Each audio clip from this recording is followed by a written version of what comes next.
अस्सलाम वालेकुम जी, कैसे हैं आप सब लोग। उम्मीद है सब ठीक ठाक होंगे, खैरियत से होंगे। और अभी हम ना अपने पुराने घर की तरफ जा रहे थे, जो मेरे परदादा के ज़माने का है। फिर दादा के हिस्से में आया, फिर आगे से हमारे अब्बू लोगों के हिस्से में आया। तो बस अभी हम वहाँ जाते हैं और देखते हैं कि वो किस कंडीशन में है। ये जो है काफ़ी पुराना हो चुका है, ज़रा परदादा के टाइम का था। और सब ने जो है अपने अलग अलग न्यू घर बना लिए हैं, तो ये जगह भी ऐसे ही पड़ी है। तो हम काफ़ी टाइम के बाद ये घर देखने के लिए ना अंदर इंटर हुए हैं, वरना ये ऐसे ही बंद पड़ा था। और इसकी कंडीशन ख़राब हो चुकी है। और ये वॉशरूम है जो तकरीबन ख़त्म हो चुके हैं। खैर इनकी छतें तो जब हम थोड़ा बहुत मतलब के चाचू लोग हमारे रहते थे तभी ख़राब हो चुकी थी, लेकिन अब तो ज़ाहिर है जहाँ कोई नहीं रहता तो वो चीज़ें वगैरह सारी गिर गई, टूट गई। और यहाँ पे कुछ लकड़ियाँ वगैरह एक्स्ट्रा काट के रखी हुई हैं जो आग के लिए यहाँ पर इस्तेमाल होती हैं। और ये हमारा जो है ना एक साइड पे बड़ा रूम था, और ये मेरी अम्मी का रूम है। और इसके बाद जो वो ड्रेसिंग था जो आपको नज़र आ रहा है वो मेरी खाला का था, जो काफ़ी हद तक ख़राब हो चुका है। इसमें चार चार रूम थे, क्योंकि मेरे जो परदादा हैं उनके दो बेटे थे, एक मेरे दादा और एक हमारे साथ वाले हैं उनके थे। तो ये चार चार रूम दोनों भाइयों के हिस्से में आए थे। और आगे पूरा जो है वो फ्रंट पे था, और कुछ भी रूम और चीज़ें थी, लेकिन ज़ाहिर है वक्त के साथ साथ वो टूट गई, चेंज हो गई। और अभी सिर्फ फ्रंट पे एक गैराज ही है। और ये मेरे ताया का रूम था।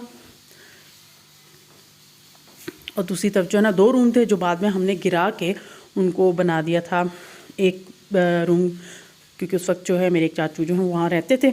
लेकिन अब तो ये कम्प्लीटली जो है ना खाली पड़ा हुआ है। साथ में देखें आपको नज़र आ रही होंगी चीज़ें पड़ी हुई। ये दूसरा घर है दीवार के पार, वो उसमें अभी रहते हैं, क्योंकि उन्होंने उस घर को दोबारा सही कर लिया था।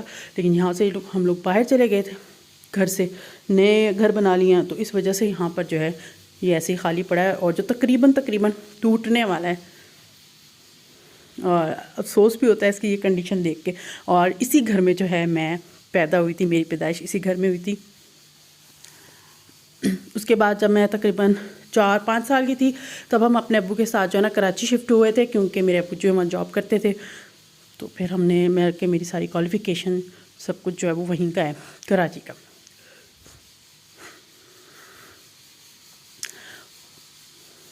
और ये घर अब किसी भी टाइम जो है ना गिरने वाला है। अगर बारिशें दोबारा से ज़्यादा होती हैं तो ये घर तकरीबन गिर जाएगा, क्योंकि इसमें बहुत सारी जो है ना दरारें वगैरह जो हैं पड़ चुकी हैं।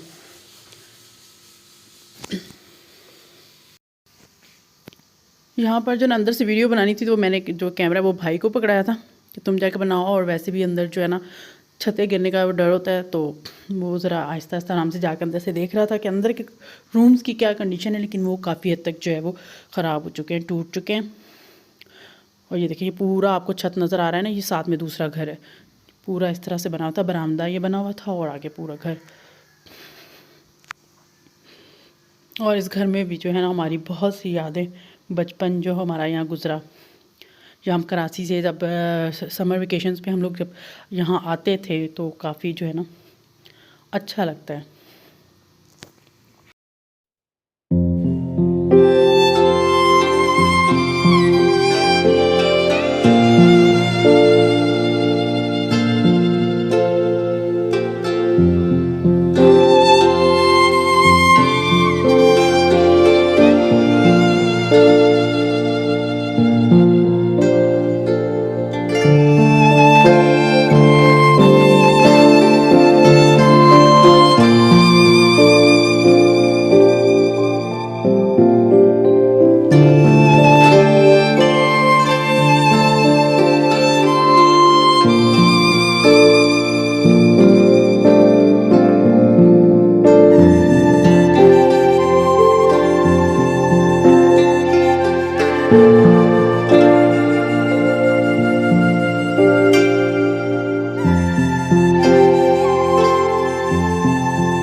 यहाँ पर ये एक बड़ा रूम था जिसमें एक बैठक, जो गांव की लैंग्वेज में हम लोग बोलते हैं विलेज में, कि वो बैठक बनाई जाती थी, और एक ये रूम था। तो बाद में उसकी छत जो थी वो गिर गई थी, तो हमने उसको फिर एक लंबा रूम जो है ना वो बना दिया था। और ज़्यादातर जो टाइम या टीवी वगैरह जो हम देखते थे या यहाँ पर ज़्यादातर टाइम गुजरता था। और काफ़ी सारा मतलब याद करते हैं हम इस जगह को। और ये पिलर वगैरह सारे यहाँ से गिर चुके हैं, काफ़ी हालत ख़राब हो गई इसकी।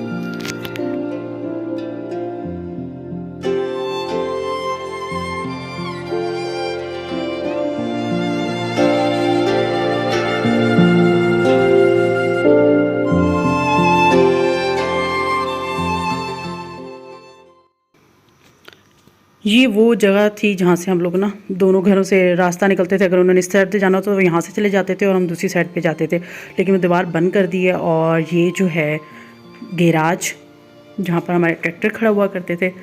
चाचू लोग हैं जो हमारे यहाँ पे खेती बाड़ी होती है, तो उसके लिए जगह बनाई हुई थी। और ये है पूरा बाहर का माहौल, गलियाँ वगैरह। ये तकरीबन यहाँ पर सारे घर जो हैं वो खाली हो चुके हैं, हर कोई सिटी साइड पे इधर उधर चला गया। और ये जो मैं घर दिखा रही हूँ, इसमें ईद पे झूला जो है वो दरख्त के साथ बांधा जाता था इस घर में, और सब लड़कियाँ जो इकट्ठी होकर झूले लेती थी उस वक्त मैं बहुत छोटी थी। अब जो मैं आ चुकी हूँ अपने घर में। ये हमने घर खुद जो है ना वो लिया था अलग से, उसी की लाइन में था ये घर। और ये भी तकरीबन ना जैसे था पुराना बना था, बल्कि इसमें से 2-3 एक्स्ट्रा ऐसे कमरे थे जो हम छोटे थे तभी वो गिर रहे थे। और फिर उसको ख़त्म करके ये पूरा प्लेन जो है हमने एरिया बना दिया था। और पीछे 2 कमरे जो है ना वो थोड़ी बेहतर उस वक्त कंडीशन में थे, तो ये ऐसे ही खड़े हैं। और अभी इसमें एक पठान फैमिली जो है मतलब गरीबन लोगों के घरों में काम करती, तो उसको हमने ऐसे ही रहने के लिए दिया हुआ है, क्योंकि इसकी कंडीशन भी बहुत ख़राब है।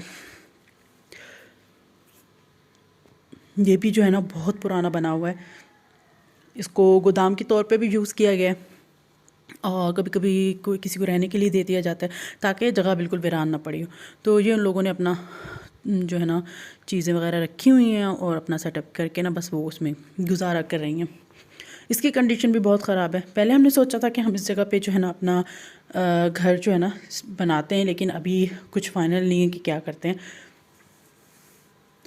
विलेज लाइफ भी बहुत अच्छी होती है, लेकिन एक दफ़ा अगर आप शहरों की तरफ चले जाएं तो फिर थोड़ा सा मुश्किल होता है। हाँ, अगर आप सारी सहूलतें अपने घर के अंदर एडजस्ट कर लेते हैं तो फिर इतना इशू नहीं होता, क्योंकि आजकल के जो गांव देहात हैं वो भी तकरीबन शहर ही हो गए हैं, वहाँ पे भी सारी सहूलतें जो हैं वो मिल जाती हैं। तो ये काफ़ी पुराने हो चुके हैं ये घर भी, कि जब अगर इसमें घर बनाने का सोचा हमने तो फिर यही है कि इसको भी तोड़ना पड़ेगा और फिर इस पर नई जगह से जो है ना सिरे से घर बनाना पड़ेगा इस पर। और ये भी हम ऐसे ही देखते आ रहे हैं। ये 2 रूम तो यहाँ पे बिल्कुल ऐसे ही थे जो हम बचपन से जो है ना देखते आ रहे हैं।